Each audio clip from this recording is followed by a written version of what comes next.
Many school districts use cooperative or collaborative teaching, also called co-teaching, in their inclusive classrooms. In these situations, teachers share responsibility and accountability, plan together, deliver instruction together, and handle classroom management and assessment together.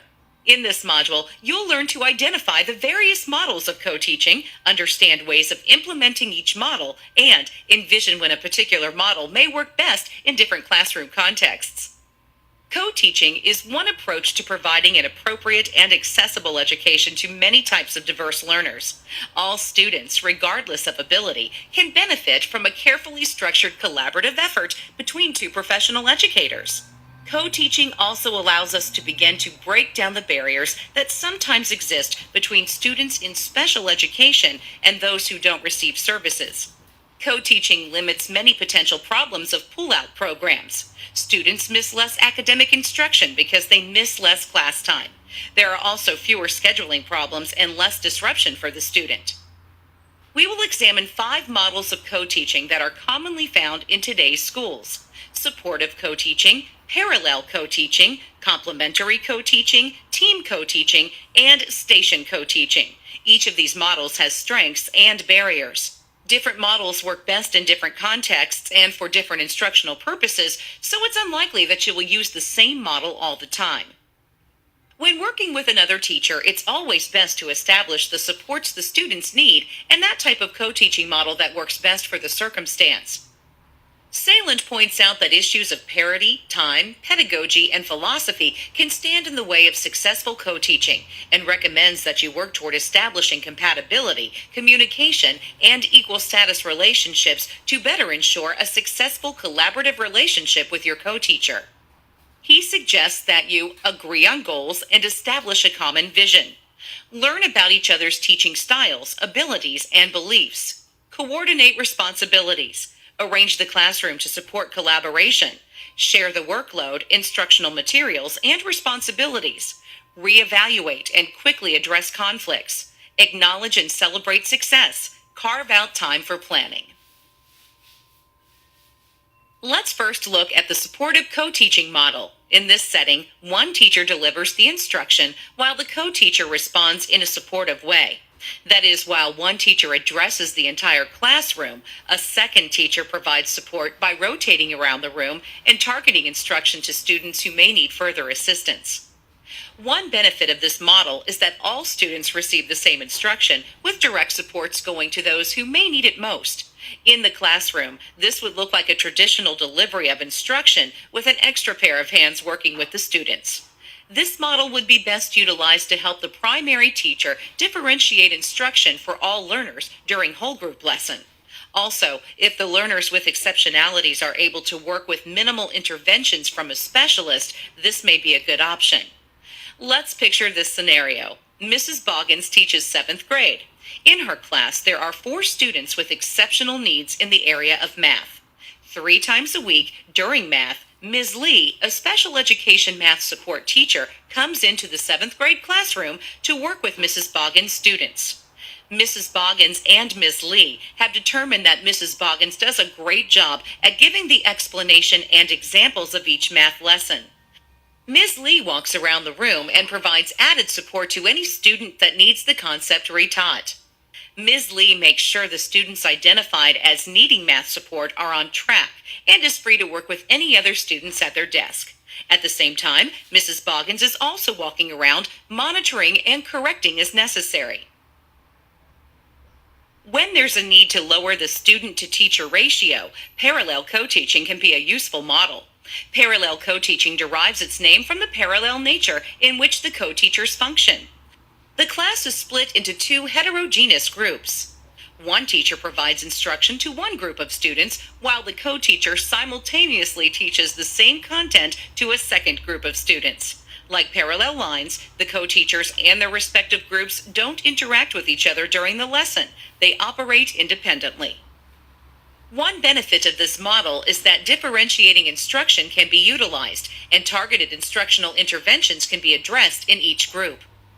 Both groups of students still receive the same instructional objectives. Think of a classroom split in half with 2 teachers delivering instructions simultaneously. This model would be best utilized when there are clear learning styles that are exhibited by the students. For example, those who are auditory learners can receive their instruction from the teacher who is delivering a lecture. Those that are more visual can receive their instruction from a teacher that uses a graphic organizer. For example, Mr. Green teaches 10th grade English language arts. His class of 26 is currently reading Romeo and Juliet. Mr. Boone is the co-teacher for this class. Mr. Green divides the class into two even and heterogeneous groups. Mr. Green has his students read a passage aloud to get the students to identify the main idea. Mr. Boone works with his group on finding main idea, but uses an idea web to identify the main idea out of the passage. As you can visualize, both groups are working on the same objective at the same time, but each with different approaches to instruction. This approach works for scenarios where two sets of students can be identified for different interventions. In the complementary co-teaching model, the co-teacher serves to reiterate the instruction provided by the teacher. Essentially, each teacher will teach the lesson and the delivery will be varied. The co-teacher might explain the concept presented by the teacher, differentiating instruction by using a different format or modeling effective strategies as the teacher explains them. A benefit of this type of co-teaching model is that the students can hear the material in two different ways and can be given clear and distinct modeling for strategies. Students can see the strategy in practice while it is being explained. This model would be best utilized when there's a clear structure to what is being presented and the co-teacher can model the strategy while the other teacher delivers the instruction. Also, this would work best when there are a group of learners who need differentiated methods presented. Each teacher can approach the lesson in a different way, but for the entire group. Let's picture this scenario. Ms. Peterson is teaching a 10th grade geography lesson on the concept of Pangea. While she is discussing the possibilities of what this may have looked like, Mr. White, the co-teacher, reveals this picture. While Ms. Peterson continues discussing the shifting of the landmass, Mr. White moves each segment to its present-day location on the map that's drawn on the board. Ms. Peterson explains that each student will write an essay on this phenomenon and will illustrate their essay accordingly. Mr. White then writes a sample paragraph and includes an appropriate graphic based on Ms. Peterson's direction. This approach works best when an example is needed for students to follow while the teacher is teaching. Also, remember that the co-teacher can actually reteach the skill in a differentiated way as well. This will allow for multiple methods of accessibility on behalf of the students. Another co-teaching model is more equitable in nature. The team co-teaching model is a true collaborative effort. The teacher and co-teacher plan instruction together, spend time developing lessons and modifications for students, and work on alternative teaching strategies together.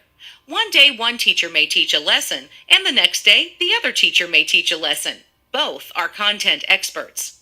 The two teachers take equal responsibility for teaching and assessing the students. The benefit of this type of co-teaching model is that there's real equity and equality in the method.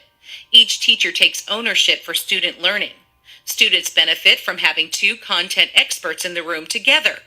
The co-teachers can share the responsibility of assessing and monitoring.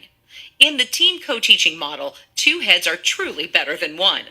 This model would be best utilized when each co-teacher is a content specialist and there's parity among the two professionals. It also works best when clear student expectations have been agreed upon by both teachers.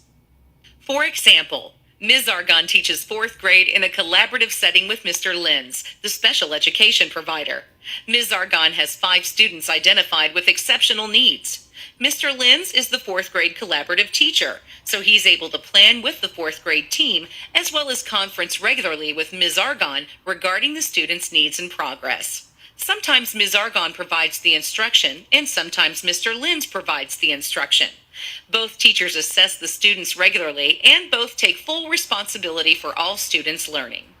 This approach works best when there are adequate supports for the two teachers to plan together and when both feel there's an equal responsibility for student success. Students get the benefit of 2 certified teachers providing instruction on a regular basis. The final model we'll be examining looks at co-teaching in small groups. In the station co-teaching model, sometimes two teachers teach different lessons to two groups of students, then swap. Other times, students travel around the classroom to complete various learning activities at learning stations or centers. The number of stations can reflect the teachers present or the number of objectives to be covered. Teachers can be in charge of a station that best suits their expertise, or they can travel with a set group of students. A benefit of station co-teaching is that it allows students to receive high levels of individual and small group instruction. It also allows teachers to tailor various stations to students' needs. This model would be best utilized when each teacher has a particular strength with the subject matter being presented. It would also be best utilized when there are several sub-objectives that support the overarching objective. Let's picture this scenario. Ms. Lewis's 10th grade biology class is studying cell structure. Ms. Lewis has set up 5 stations that include a microscope, a cell activity, a piece of onion with some dye, a short reading passage, and a computer with a video on cells. Ms. Lewis, who has a background in science, will be in charge of the microscope station. Ms. Bell, the special education provider, has an expertise in reading, so she'll be in charge of the reading station. This approach works best when the class can be broken into a relatively equal number of groups. It also works best when there's a clear signal to the students to rotate and procedures for rotation have been explained. Students need some level of independence if more than 2 groups of students are rotating through the stations. We've examined supportive co-teaching, parallel co-teaching, complementary co-teaching, team co-teaching, and station co-teaching. Each of these models will support student learning. Now that we've worked through each type of co-teaching, you're ready to check yourself for understanding.